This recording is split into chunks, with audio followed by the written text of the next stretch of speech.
Então, o trabalho das constelações começou com o Bert Hellinger, né, que é um alemão de 92 anos, e que ao longo do tempo o trabalho dele foi evoluindo, né, e ele trabalhou durante 16 anos com os Zulus, conhecendo toda a cultura deles e se deu conta de que lá com eles não havia tanta repetição de neurose de alguns problemas como haviam em outros lugares, né? Como havia no Ocidente e na Europa, em outros lugares.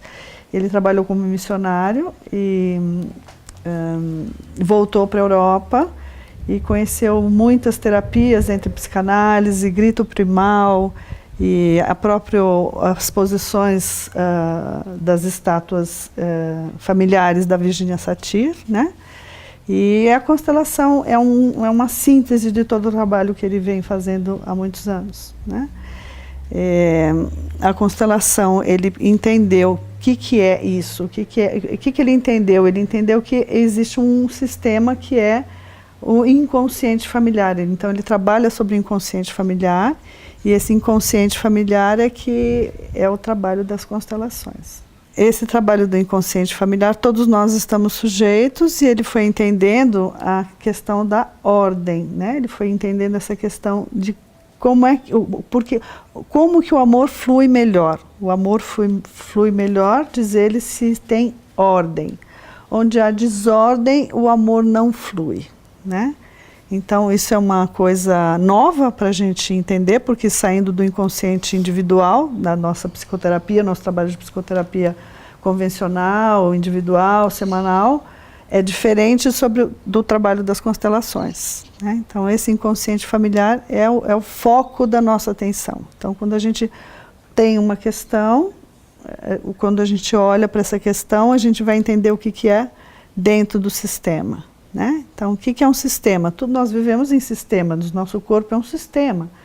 Partes do corpo, os braços, as pernas, os órgãos, tudo é um sistema, né? Tudo funciona em conjunto. Se alguma parte não vai bem, se eu estou com problema no estômago, eu toda estou com problema, né? Eu toda estou com problema. Então, uma parte afeta o todo, correto? Então, essa visão vai nos dando essa possibilidade de enxergar algo de uma maneira mais ampla, não é? E essa que é a grande contribuição dele. Então, as 3 leis de funcionamento, também que ele foi chegando, ele foi compreendendo essas leis de funcionamento, ele não inventou essas leis. Ele não fez um conceito e depois testou, ao contrário, ele foi vendo que isso acontecia, com todas as famílias, com todo o trabalho dele, depois é que ele concluiu o que eram as 3 leis de funcionamento, as 3 leis principais, as leis básicas de funcionamento da ordem, né? Então, a primeira lei, que acho que todos já conhecem, é que todos têm direito igual a pertencer, né?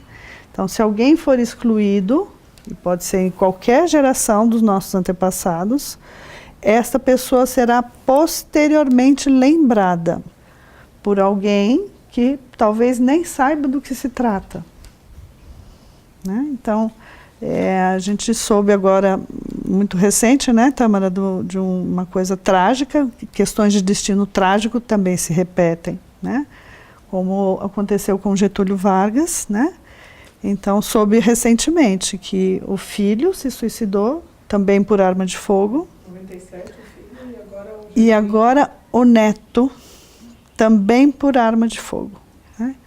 Então, essa é uma questão do destino trágico, né? Quando tem uma família que tem um destino trágico, um descendente tende a repetir esse destino, né? Não é algo, é maior do que ele, a pessoa não quer que isso aconteça, né? Então, uma das falas do entendimento do funcionamento da alma que ele entendeu, que ele descobriu eu como você, eu faço como você. Então, o campo vai como que repetindo uma história que a gente não compreende. Aí, com a constelação, a gente vai compreendendo como é que isso se dá e tendo a possibilidade de trabalhar nesse campo, né? Então, primeira lei todos têm direito igual a pertencer. Se alguém for excluído, será posteriormente lembrado, né? Por isso que agora a gente entende muito melhor essa questão dos abortos, dos natimortos, e de outros que foram assassinados ou escravizados, mesmo qualquer tipo de exclusão, na verdade, né? Mesmo que a pessoa foi embora, viajou, mudou de país e ela não foi mais lembrada, mas especialmente se ela foi esquecida, né? Então isso traz o que ele chama de emaranhamento ou intrincação, tá? Emaranhamento e intrincação é aquilo que a gente trabalha aqui na constelação, né? Para que aquilo possivelmente possa ser dissolvido pela minha questão, aquilo que eu estou vivenciando, ou para as gerações futuras. Então, nesse sentido, ele é um trabalho preventivo também, tá? Porque a gente trabalhando aqui, a tendência é que isso não se repita, né? Porque trazendo a consciência se amplia, não é? E a possibilidade da cura acontece. É essa a ideia, né? Porque a constelação também, a gente vem aqui para poder mudar alguma coisa que não está funcionando bem. Porém, o segredo da história é poder aceitar tudo como é, né? Essa é a grande saída, é a grande cura. E assumir a responsabilidade sobre o desejo de mudança. Isso é muito importante. É muito importante. É assumir responsabilidade. Eu quero mudar, eu assumo. Daqui para frente eu assumo a vida, né? Porque é um jeito de poder sair da intrincação, mesmo que a intrincação seja uma coisa inconsciente. Eu posso estar intrincada com uma doença da vovó, sem nem mesmo saber que ela tem aquela doença.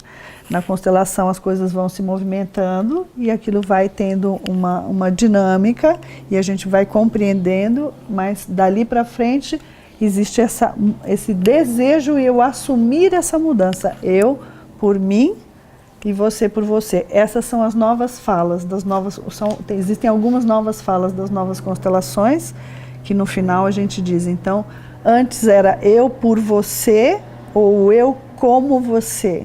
Né? E a gente usa ainda essas falas para compreender essa dinâmica. E depois a fala final é você por você e eu por mim. Entende? Como quem diz você no seu lugar e eu no meu lugar. E eu assumo o desejo de querer ir para a vida. Tenha lá acontecido o que for. Seja lá o que tenha acontecido. Por mais trágico que tenha sido, eu posso e tenho o direito de fazer diferente, mesmo pertencendo àquela família. Porque um dos nossos medos principais é de ser excluído. Então, por amor e por medo de rejeição, a gente repete as histórias. Então, quando a gente se casa, a gente como que precisa se tornar um tanto infiel às nossas origens, um tanto, para poder criar algo novo, para poder criar a nova família com os novos valores, administrar aí as diferenças, lembrando que ninguém é melhor que ninguém, porque se eu sou uma alemã casada com um judeu, a coisa pode ficar bem complicada, por exemplo. Entende? Questões de religiões, de raças, de preconceitos. Qual é o problema dessas questões? Não só entre raças, mas entre tipos de famílias com padrões diferentes. É se eu me sinto melhor do que você. Se eu me sinto superior a você, entende? Se eu acho que o meu jeito está certo e o seu jeito está errado. Então eu quero impor sobre você e eu acho que eu estou certo e você está errado. Você no seu direito pode se achar a mesma coisa. Você acha que você está certo e eu estou errado. E aí acontece o quê? Conflito. Então, a questão da adoção é uma questão muito séria, muito importante. Em função de como os pais que adotam se relacionam ou se sentem superiores aos pais biológicos, né? Então, ele diz, vai criar muito problema se eu me sinto... Porque isso é muito comum. Isso é muito comum. É muito comum que os pais que adotam se sentem os pais. Eles se sentem os pais da criança. Né? E muitas vezes essa criança vem para suprir uma falta, um problema. Muitas vezes esse casal adota uma criança porque eles mesmos não podem ter filhos. Então, isso já também gera uma outra complicação, porque é como se a criança já vem dando, entendeu? Dando, porque os filhos recebem, os pais dão e os filhos recebem a vida, né? Nesse caso, a criança está como que cumprindo uma função, cobrindo, dando algo para aquela família que a família não tem, que é a possibilidade de ter filhos. Muito raramente um casal adota uma criança porque quer fazer um bem à criança. Em geral, eles querem fazer um bem a si mesmos, entende? Então, isso precisa ser levado em conta. Mas o principal é, eu reconheço que eu não sou a mãe. Eu reconheço que ela é a mãe, mesmo que eu não conheça a mãe, e que ele é o pai. E não julgo, eu não julgo absolutamente, porque foi que este casal não pôde ficar com aquela criança, né? Então, em termos de constelação, em termos da compreensão sistêmica da ordem, eu honro e respeito quem deu a vida para essa criança. E me coloco no lugar de quem veio depois. Então, eles vieram antes, eu e meu marido, que adotamos, viemos depois e damos educação, damos amor, damos tudo que a gente tem para dar, mas quem deu a vida foi eles. Entende? Então, essa atitude de respeito e não de superioridade, de eu me sentir melhor porque aconteceu, porque o pai era isso, a mãe era aquilo. Não. Isso vai... O que acontece? A criança, ela pertence ao biológico. Ela pertence ela não pertence a esse sistema, ela chegou nesse sistema e esse sistema se adapta, entende? Ela faz parte também, mas ela é dos pais, o filho é dos pais. Então, vamos dizer que eu saiba da história, ou do pai ou da mãe, e eu meto o pau, negligencio, porque o pai era alcoólatra, porque a mãe não sei o quê, papapá. O que a criança faz? Inconscientemente ela vai ser fiel, ela vai ser leal, ela vai repetir a história do pai ou da mãe, entende? Mesmo que ela não saiba, porque isso está tudo no inconsciente, é tudo funcionamento inconsciente. Inconscientemente ela é leal ao seu sistema de origem. Karma compartilhado, né?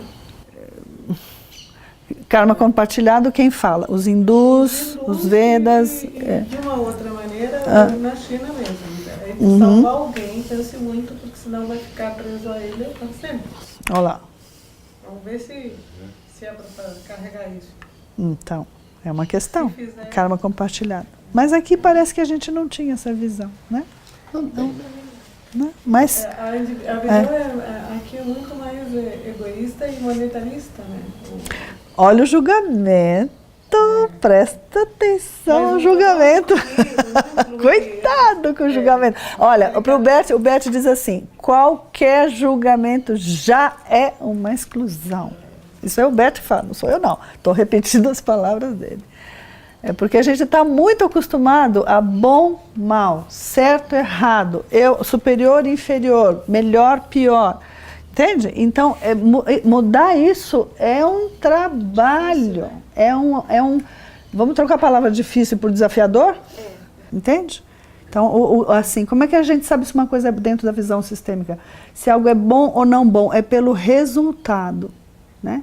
Então, por isso que ele foi enfatizando essa questão da ordem. Então, primeira lei, todos têm direito igual a pertencer. Se alguém faltou, vai criar emaranhamento. Entende? Se tem alguém esquecido lá, se alguém foi escravizado, julgado, condenado, assassinado, não adianta, vai causar emaranhamento depois. Alguém vai representar. Segunda lei, a lei da ordem. Por isso que eu comecei perguntando sobre a questão da posição. Então, quem vem antes, ele entendeu. Tem precedência sobre quem vem depois. Tem deveres, né? Tem direitos e deveres, vamos dizer assim. Se eu sou uma terceira filha ou uma quinta filha e quero me comportar como uma primeira filha, vai causar emaranhamento. E diz ele, falências. Falências, eu já vi, já fiz várias constelações onde pessoas, assim, um filho, vou dar um exemplo. Um filho, um sexto filho, o papai morre. Papai morreu, pai dessa família morreu, e o 6º filho começa a se comportar como o pai da família e começa a cuidar de todos os outros, inclusive muda de país, traz os outros, financia os outros. Ele faz por amor, ele não sabe que aquilo está prejudicando, você está entendendo? Esse é o inconsciente que faz, é uma dinâmica que se instaura. O que acontece? No caso dessa família que eu estou me lembrando, alguns prosperaram, mas houve um grave acidente, uma queimada da terra, toda a produção da terra foi perdida, depois a família veio à falência e teve consequências para os filhos e netos aqui no Brasil. E o filho faz eu por você, ou eu como você, entende?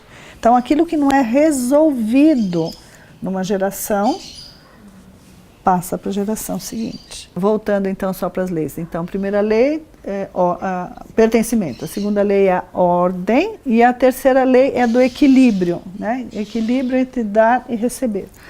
Então, se eu faço algo bom para ele, ele fica feliz e aí vem e faz algo melhor para mim. Esse é um bom equilíbrio, gera um certo desequilíbrio, mas isso é um equilíbrio do dar e do receber. Aí eu faço alguma coisa boa para ele e nossa relação cresce em amor. Mas se eu faço algo ruim para ele, ele se sente no direito de fazer algo pior para mim, a relação vai crescer para baixo, no não benéfico. Eu ia falar negativo, mas no não benéfico. Entende? Então, o que acontece? Guerra. Vai acabar a nossa relação? Não. Vai piorar cada vez mais e a gente vai ficar lutando eternamente. Então, lei do equilíbrio eu dou em equivalência e recebo em equivalência. Eu dou um pouquinho para ele, ele dá um pouquinho para mim. E é assim que vai acontecendo nos sistemas. Os sistemas se encontram. Um a serviço do outro. Se eu me caso com alguém, o sistema dele está a meu serviço, o meu sistema está a serviço dele. Então, a gente se complementa. A gente pensa que se apaixona. A gente se apaixona. Mas são sistemas que se atraem, na verdade. Encaixando perfeito. Perfeito, são encaixes perfeitos. Eu fiquei um pouco decepcionada com isso, posso confessar, não é? Mas acontece que a gente vai entendendo que essas dinâmicas acontecem, são mais fortes do que nós. A gente pensa que a gente tem controle, mas na verdade tudo isso é muito mais amplo, porque a vida é muito ampla. E o Bert dá extremo valor e importância sobre a atração erótica, a atração sexual. Ele diz que a questão sexual é primordial nos vínculos. É uma das coisas primordiais no vínculo. Ele diz, inclusive, primeiro o sexo e depois o amor. Ele diz, primeiro, em geral, vem o homem, depois a mulher. Na verdade, isso ainda é posição. Porém, somos equivalentes. Okay? Somos iguais. Então, a gente dá e recebe em equilíbrio. Quando que não tem um equilíbrio que é da ordem? É quando os pais dão a vida aos filhos. E os filhos nunca devolvem para os pais a vida. Os filhos vão gerar outros filhos. Vão passar, ele chama de bola dourada. A bola dourada, a gente fez filhos e os filhos vão dar luz a outros filhos. Ou vão, se não tem filhos, vão ser médicos, assistentes sociais, pessoas de ajuda social. Entende? Profissões de ajuda social. Ou não, mesmo que não profissões, voluntariado de ajuda social. Porque o equilíbrio da vida é dar e receber. Mas a gente, como filho, nunca pode devolver aos pais. Então, a constelação, a palavra-chave é respeito e aceitação a tudo como é. Inclusive aos perpetradores. Uma coisa difícil para todo mundo engolir. Difícil. Então, essa é a compreensão do Bert Hellinger. E a outra compreensão é que ele foi entendendo depois de 2000, quando a Sofia entrou, né, na vida do Bert, o segundo casamento do Bert, né?